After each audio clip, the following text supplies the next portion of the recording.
Muy bien, seguimos aquí en Correlación de Fuerzas por la 96.1 Radio Atilra, la radio de las y los trabajadores, transmitiendo en vivo y en directo desde General Rodríguez de los estudios de Avenida España. Comenzamos este programa hablando un poquito de lo que es esta reforma laboral impulsada por el presidente Milei, que está haciendo percha del país en muchos de los sentidos, y uno de esos sentidos tiene que ver con el tema energético. Y para hablar precisamente de esta cuestión, nos vamos a comunicar con Nicolás Malinowski, que es director del Observatorio de Energía, Ciencia y Tecnología. Nicolás, ¿estás por ahí? Sí, buenas tardes, ¿cómo andan? Muy bien, Nicolás, muchísimas gracias por charlar un ratito aquí con Radio Atilra. Contanos un poco, Nicolás, sabemos que Milei va a avanzar en un montón, o está avanzando en un montón de reformas que están perjudicando a los sectores populares, en una gama impresionante de medidas y de acciones. Uno de ellos es la energía. ¿En qué se tiene que preocupar el pueblo argentino con respecto a lo que tiene que ver sobre la soberanía energética? Si es que se dio en algún momento, ¿no?, algo llamado así, pero aunque hubo avances y retroceso, está en una determinada cuestión. Bueno, ¿qué va a cambiar ahora? ¿O qué pretenden cambiar? Bueno, sí, yo creo que, primero un saludo a toda la comunidad ahí de General Rodríguez y de la radio de Atilra, de los trabajadores de Atilra. Yo creo que nos tenemos que preocupar por toda la política en general que está llevando adelante el gobierno, porque va en contra de los intereses del conjunto de la sociedad argentina, principalmente de los sectores populares, del sector del trabajo, y el sector energético no está exento a eso, ¿no? O sea, los avances y la política energética que está trazando este nuevo gobierno es una política energética, si se quiere, digamos, moldeada para las corporaciones, tanto locales como internacionales o transnacionales, que vengan y saquen los recursos energéticos en el país. O sea, Argentina tiene grandes reservas de recursos naturales que son fundamentales para el sector energético, como son el caso de Vaca Muerta, el caso del litio, el caso de los vientos, los vientos y el sol para hacer hidrógeno verde, por ejemplo. Son todos recursos que son muy demandados y codiciados en este reordenamiento mundial que estamos viendo, donde se está reordenando también el mercado energético bajo el eje de transición energética. Entonces, ahí vemos una preocupación, y Milei lo que está haciendo a raíz de esta nueva ley de bases, que les llaman, que empezó con la ley Ómnibus allá por enero o fines de diciembre, después ley Combi y ahora ley de bases, pero si bien fue cambiando de nombre, sigue siendo muy dañina para lo que entendemos nosotros, porque plantea justamente un retiro del Estado para que ingresen las corporaciones, ¿no? O sea, si leemos con atención la ley de bases que se aprobó con media sanción el día martes pasado, el 30 de abril, justo un día antes, aparte, ¿no?, de que es simbólico, un día antes Claro. del Día del Trabajador, el día miércoles, planteaba justamente en su capítulo 2 que se denomina privatizaciones, y ahí menciona varias empresas a privatizar del Estado argentino, que una de las más que todo el mundo conoce es Aerolíneas Argentinas, aparte siempre está puesto en los medios de comunicación, y después veíamos la privatización, por ejemplo, de Energía Argentina, Sociedad Anónima, una de las empresas del Estado del sector energético, creada en el 2004 por Néstor Kirchner, a raíz de que, producto de la política neoliberal de los 90 y del menemismo, cuando Néstor asume no tenía instrumentos jurídicos, instrumentos en el Estado para dar direccionalidad a una política energética. Y ahí es que nace Enarsa, o sea, Energía Argentina. Esto que bien mencionaba Cristina en su discurso el sábado pasado, con la desregularización del sector energético a raíz de el año 92, cuando se pasa de un modelo estatal a un modelo segmentado de negocios, copiando el modelo inglés, ¿no? Cristina lo detalló muy bien el sábado. Ahora bien, ¿qué significa, por ejemplo, la pérdida de Enarsa? Enarsa es una de las grandes empresas que tiene participación en el sector de generación de energía eléctrica, tiene la concesión del gasoducto Presidente Néstor Kirchner, estaba a cargo de la construcción de las centrales hidroeléctricas en la Patagonia, en Santa Cruz, Jorge Steperny, y Presidente Néstor Kirchner.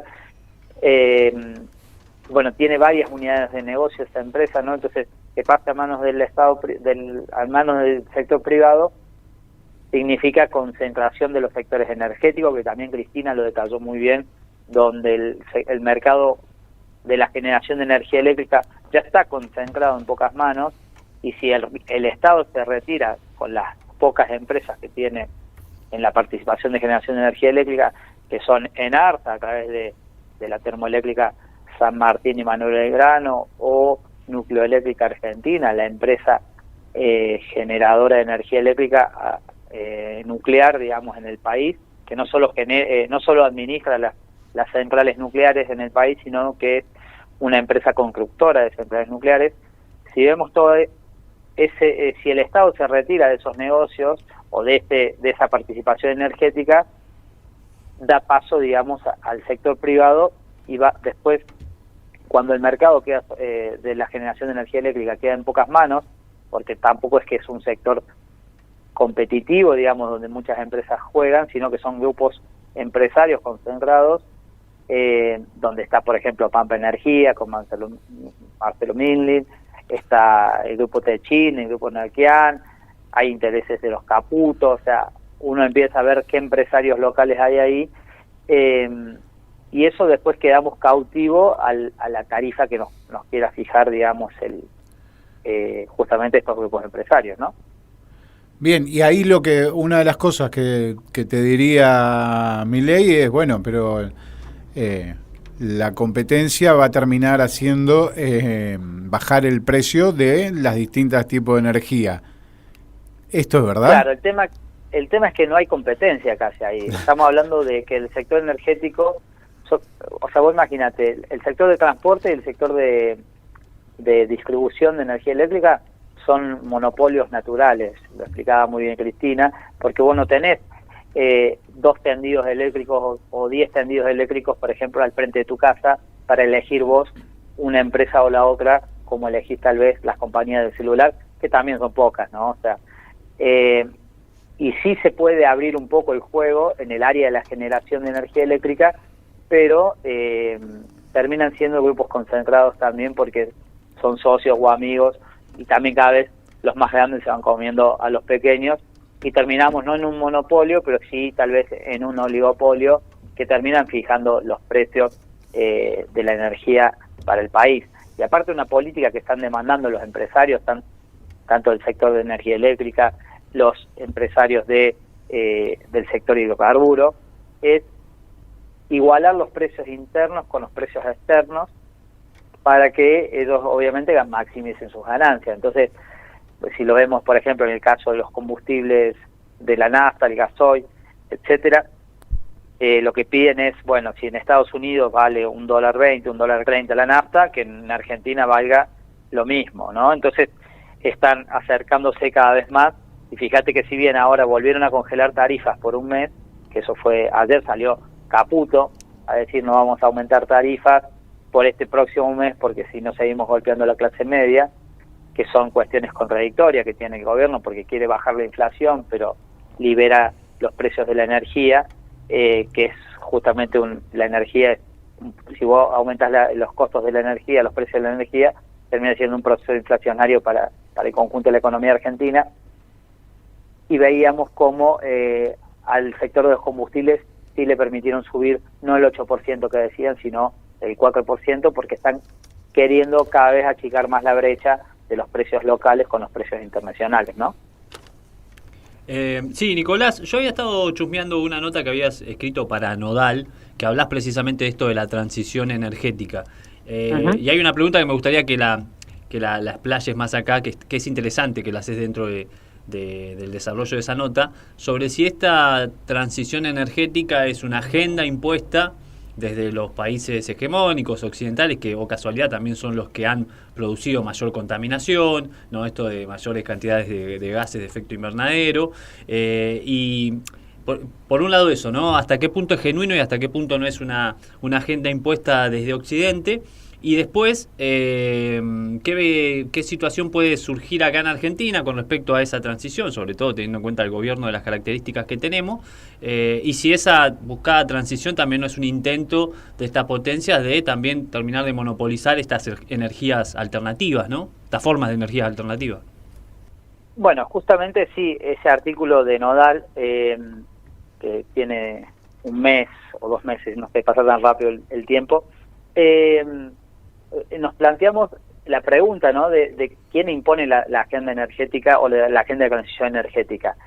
Y en esto, por ejemplo, como lo denomina Lucas Aguilera, el cambio de nueva fase que está viviendo el sistema capitalista, que pasamos de un sistema industrial fósil a un sistema digital basado en energías renovables.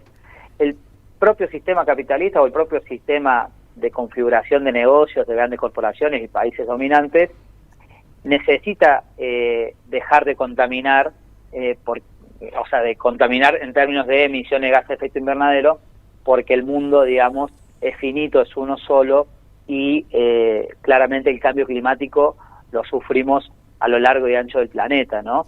Ahí entran responsabilidades, digamos. Hasta Argentina, por ejemplo, emite el 1% de las emisiones de gases de efecto invernadero a nivel mundial, y no tiene la misma responsabilidad que tiene, por ejemplo, Estados Unidos, que ha tenido Inglaterra a lo largo del desarrollo del capitalismo, que tiene China, que tiene la India. Entonces, cuando vemos, digamos, primero la desproporción en términos de emisiones, claramente que Argentina no tiene incidencia en esa ecuación. Después, segundo, esto de la transición energética, para entenderlo básicamente, es nosotros hoy el mundo funciona con el 80% de su energía proviene de los combustibles fósiles. En Argentina la ecuación es más o menos similar, y la transición lo que plantea es decir, bueno, ese 80% fósil reemplacémoslo por energías limpias. Y ahí entran a jugar las energías renovables como la eólica, la solar, las hidroeléctricas, principalmente las de poca potencia, y también un actor clave ahí es la energía nuclear como energía no renovable, pero sí energía limpia porque no emite gases de efecto invernadero, y el gas natural como puente a la transición, ¿no? Ese es el combo de fuentes energéticas.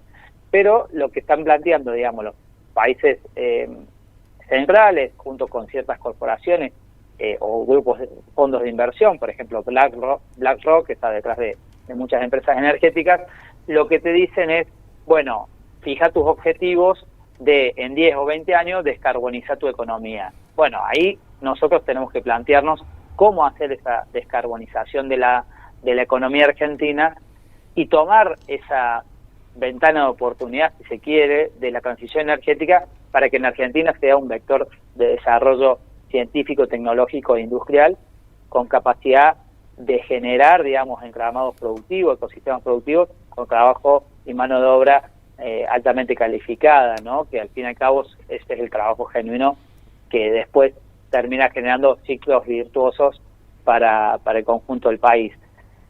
Esa es la agenda que no quieren que nosotros hagamos. Generalmente la agenda que quieren que hagamos para la transición energética es, por ejemplo, el modelo de Mauricio Macri que llevó a la Argentina con el plan Renovar de energías renovables, que también lo mencionó Cristina en su discurso el pasado sábado, donde las energías renovables en ese momento fueron un negocio de financiarización y de importación de molinos de viento, donde no se producía nada en Argentina, o muy poco era el componente nacional, menos del 20% estamos hablando, y a su vez iba en decremento del desarrollo incipiente que estábamos empezando a tener con ciertos empresarios y grupos locales de pymes y grandes empresas del sector, en este caso de energías renovables como eólicas y solar, ¿no? Entonces, eso es lo que uno plantea cuando la agenda de transición energética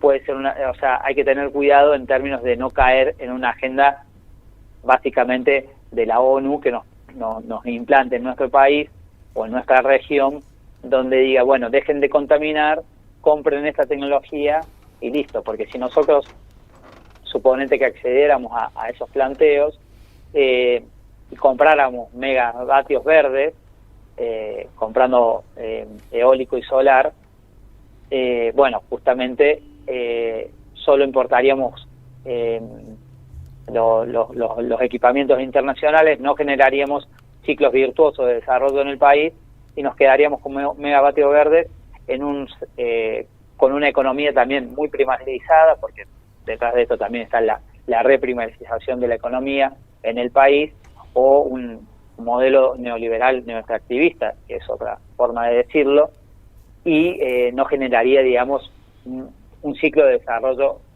nacional. Y en esto de cuando hablamos también detrás de las energías verdes o energías limpias, que se le denomina, también hay que entender que eso tiene impacto en el medio ambiente, porque para reemplazar, por ejemplo, esto que decíamos, el 80% de producción de energía proveniente de los hidrocarburos, necesitas hacer una fuerte explotación intensiva en recursos minerales para poder llevar adelante la transición energética. Y ahí entran a jugar recursos como el cobre, el litio que nosotros somos una gran reserva, o sea, entre Argentina, Chile y Bolivia, conjuntamente tenemos el triángulo de litio, que son el 60% de las reservas a nivel mundial. Entonces, llevar adelante esta transición energética va a requerir una explotación intensiva de estos recursos naturales, y también eso genera transformaciones en el ambiente, ¿no? Entonces hay que ver con qué modelo se explotan esos recursos naturales, pues si los explotamos como se explotó los hidrocarburos a lo largo de la historia, claramente que el cambio climático y la cuestión ambiental van a quedar relegadas en un proyecto de transición energética donde se dice que es limpio, pero detrás de eso hay que mantener una infraestructura que claramente va en detrimento de la naturaleza y sobre todo en los sectores como América Latina, donde están las grandes reservas de estos minerales, ¿no?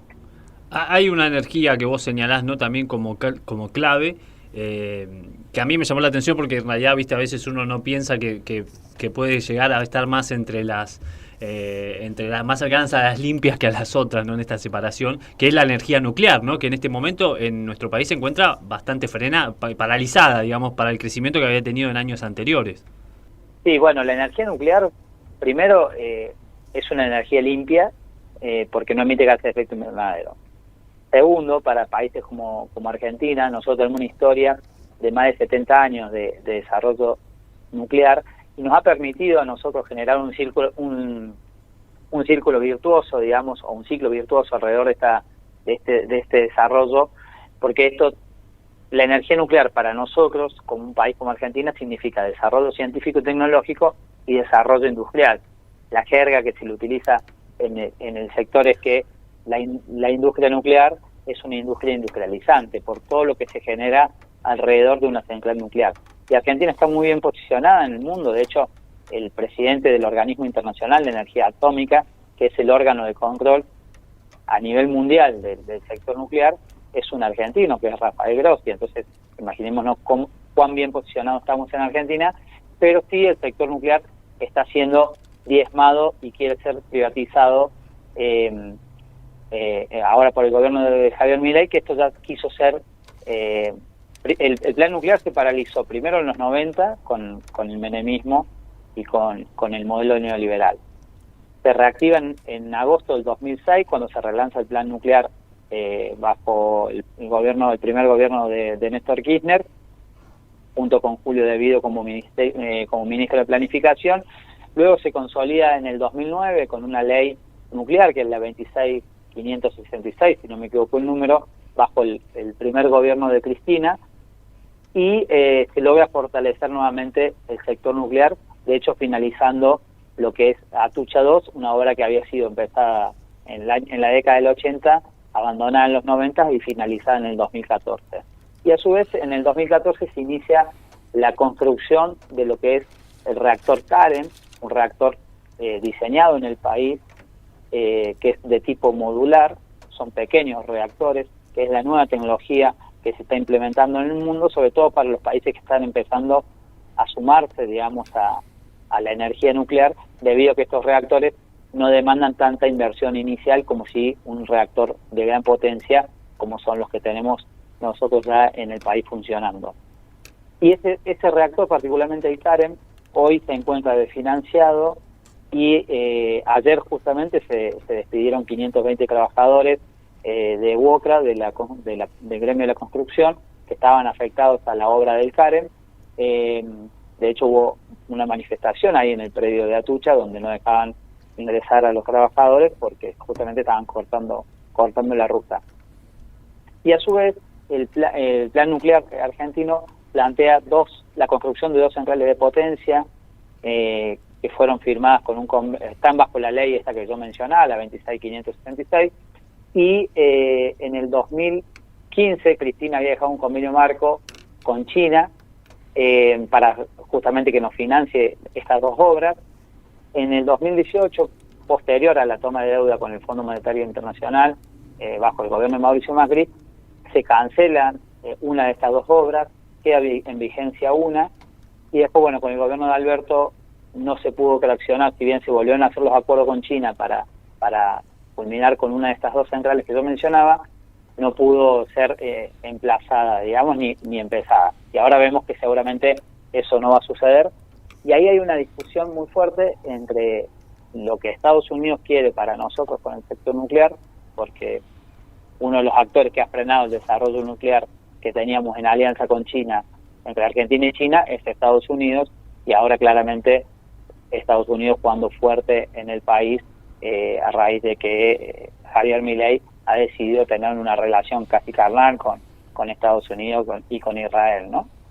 Perdón si me fui muy extenso, yo hablo, ustedes córtenme. ¿Sí? No, está perfecto. Nicolás, quizá quería hacerte una pregunta que por ahí es más abierta, pero que creo que subyace y cruza todo lo que estamos charlando. ¿Se puede hablar de un desarrollo energético soberano en tanto y en cuanto la energía siga siendo concebida como una mercancía? Digo, lo paso al tema de salud, por ejemplo. Cuando la salud es tomada como mercancía, obviamente la salud termina estando en segundo plano y se privilegia la acumulación de ganancia.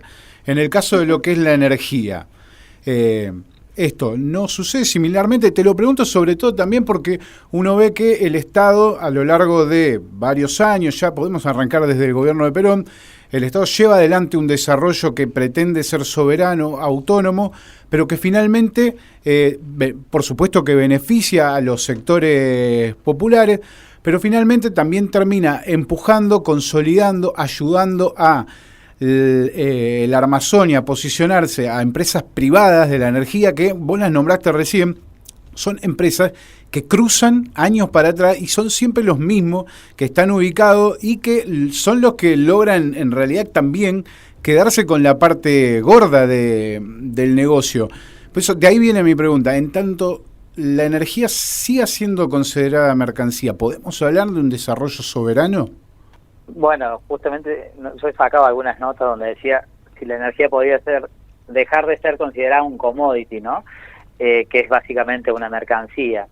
Yo creo que sí, ahí es donde... Pero eso tiene que estar subordinado, o sea, la energía tiene que estar subordinada a un proyecto político y a un proyecto económico soberano. Si no está concebido así, digamos, el proyecto económico del país, difícilmente pueda suceder esto que estamos planteando si deja de ser una mercancía o no. O sea, si nosotros no pensamos que la energía, por ejemplo, es una variable para el desarrollo de la sociedad, para el desarrollo humano, de hecho es un derecho humano acceder a la energía, porque hoy la vida de una persona requiere agua, requiere energía y requiere alimentación y conectividad. Son 4 variables que hoy en el mundo del siglo XXI, año 2024, son necesidades básicas. Entonces, si nosotros la energía no la consideramos como un bien fundamental para el país y justamente una pata fundamental para el desarrollo y la soberanía nacional, va a ser muy difícil que logremos eso, ¿no? O sea, cualquier proyecto económico que nos quisiéramos plantear necesita de un modelo energético soberano. Obviamente que para traccionar eso hay una disputa de intereses, ¿no? Pero justamente, bueno, es la política la que tiene que generar y lograr, digamos, ampliar, digamos, esos marcos de posibilidades, ampliar, digamos, sí, justamente los marcos de posibilidad para poder acceder a que la energía sea una cuestión soberana. Y, por ejemplo, se me viene a la cabeza, digamos, el modelo boliviano cuando en el 2006 sus recursos naturales estaban totalmente extranjerizados, cuando asume Evo Morales junto con Álvaro García Linera, que de hecho está presentando un libro estos días por Argentina, así que es recomendable escucharlo siempre a Álvaro. Y ellos cuando asumen, el 80% de la riqueza generada a raíz de los recursos naturales, en este caso de la energía, se extranjerizaban y el 20% quedaba en el país. Cuando ellos suben, cambian la ecuación, el 80% queda en el país y el 20% dejan que se vaya afuera, ¿no?